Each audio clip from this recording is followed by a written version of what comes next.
ये तो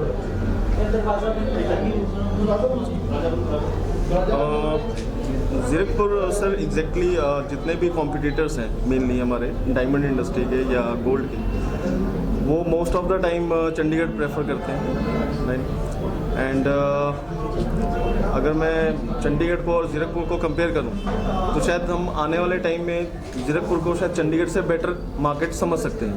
reason Bing कि यहाँ पे अच्छी सोसाइटीज़ हैं, अच्छा इंफ्रास्ट्रक्चर बन रहा है, ऑन हाईवे बैठे हैं, और सबसे बड़ी बात कि लकीली मैं आरबीसी में बैठा हूँ, तो ये मेरे लिए एक अच्छी चीज़ है कि शर्मा जी के पास बैठे हैं तो थोड़ा सिक्योरिटी के पर्पज़ से थोड़े सेफ है है ना, एंड इकोनॉमिकल है, एंड कंपटीशन कोई नहीं, तो इसलिए यहाँ पे हमने अपना शोरूम स्टार्ट किया। क्या क्वालिटी क्या रहेगी आपकी? सर डायमंड एग्जैक्टली डायमंड के बारे में ना बहुत लोगों को ना कुछ चीज़ें ऐसी हैं जो या तो पता नहीं है या बताई नहीं गई हैं या हम जानते नहीं हैं। डायमंड में कई कैटेगरीज आती हैं, उनमें से एक डायमंड होता है lab grown diamond. Lab grown वो जो लैब में बना जाए, नेचुरल वो जो माइंस में बने।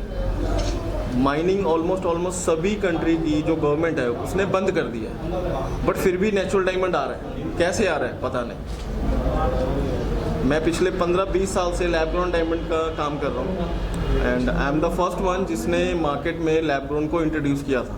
ठीक है, बहुत काम किया, मार्केट में लैब ग्रोन आया भी, बट किसी ने बेचा नहीं। Natural diamond and lab grown diamond के प्राइस में 60 to 40% का वेरिएशन आता है ऑन प्राइसिंग। क्या हमारी कलर बेटर है? यस, हमारा कलर बेटर है। क्या हमारी क्लैरिटी बेटर है? यस, हमारी क्लैरिटी बेटर है। क्या मेरा प्राइस बेटर है? डेफिनेटली मेरा प्राइस भी बहुत बेटर है, क्योंकि ये मैं खुद बना रहा हूँ, अपने लैब्स हैं वहाँ पे बन रहे हैं। माइनिंग जब हम करते हैं तो एक तो हम लोग पूरे एनवायरनमेंट को डिस्टर्ब करते हैं, फाइन। लैब ग्रोन और नेचुरल को आप बड़े सिंपल लेमन लैंग्वेज में अगर मैं समझाऊँ तो एक नेचुरल बेबी और एक टेस्ट ट्यूब बेबी में जो फ़र्क है, सिर्फ उतना ही फ़र्क लैब ग्रोन और नेचुरल डायमंड में है। That's it. एंड आपको ये जान के बड़ा अजीब लगेगा कि इंडिया का ये first lab grown diamond showroom है, जो कि अभी तक किसी ने इनिशिएट नहीं लिया है। देखते हैं इसकी क्वालिटी का कैसे कंपैरिजन करेंगे उसके साथ? सर अगर आप सर ये देखिए, आप अगर गोल्ड की बात करते हो तो गोल्ड BIS से हॉलमार्क होता है। अगर हम डायमंड की बात करें तो IGI और GIA से सर्टिफाइड होता है। तो मेरे जितने भी स्टोन्स हैं वो सारे IGI और GIA सर्टिफाइड है।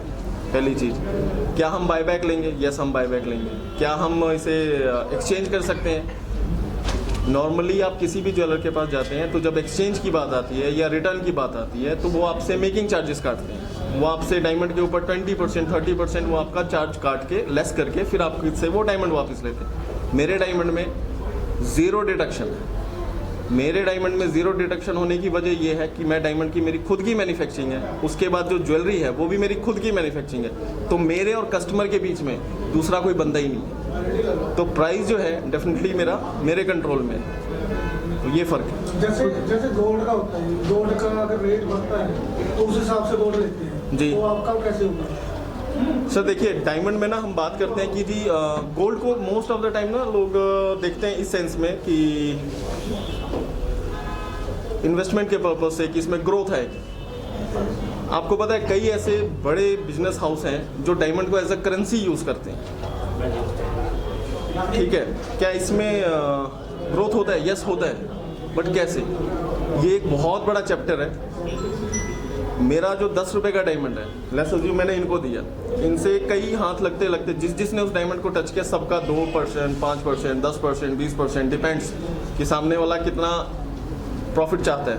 सबका हाथ लगा और 10 रुपये की चीज़ वो एंड यूज़र तक पहुँचते पहुँचते 1000 रुपये की होगी। अब मुझे आप एक चीज़ बताओ, 10 रुपये की चीज़ 1000 में आपने आज खरीदा, ग्रोथ कहाँ से मिलेगा?